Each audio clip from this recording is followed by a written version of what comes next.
Mr. Speaker, as you can see of this picture of Indian Creek located in southeastern Utah, my congressional district is home to some of the most beautiful and majestic scenery in the world. But it has also become an epicenter of an ongoing conflict between those whose livelihoods depend on multiple uses of these public lands and groups focused on advocating for limited use of those lands. Almost exactly 1 year ago, President Obama, over the objections of many afflicted local communities and important stakeholders, utilized the Antiquities Act to unilaterally designate 1.35 million acres of lands as the Bears Ears National Monument.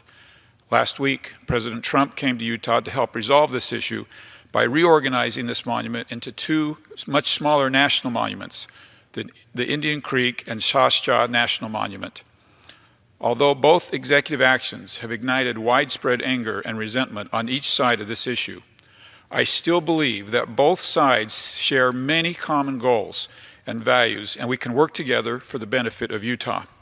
We can all agree that these important lands must be responsibly managed for future generations to appreciate.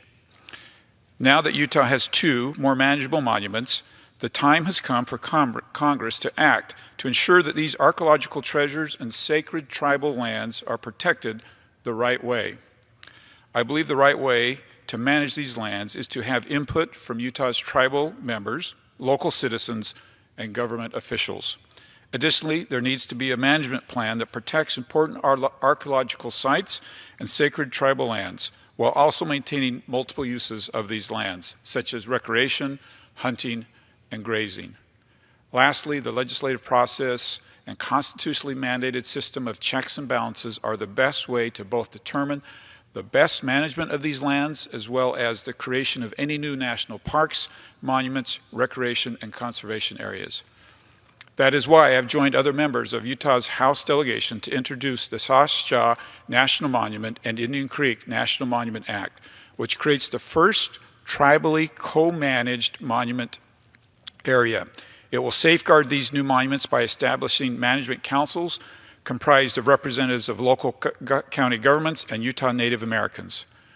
This bill also authorizes law enforcement officials to protect these sacred and significantly archaeological sites and antiquities from looters, while preserving the multiple uses and access to much of these lands for recreation, grazing, and hunting.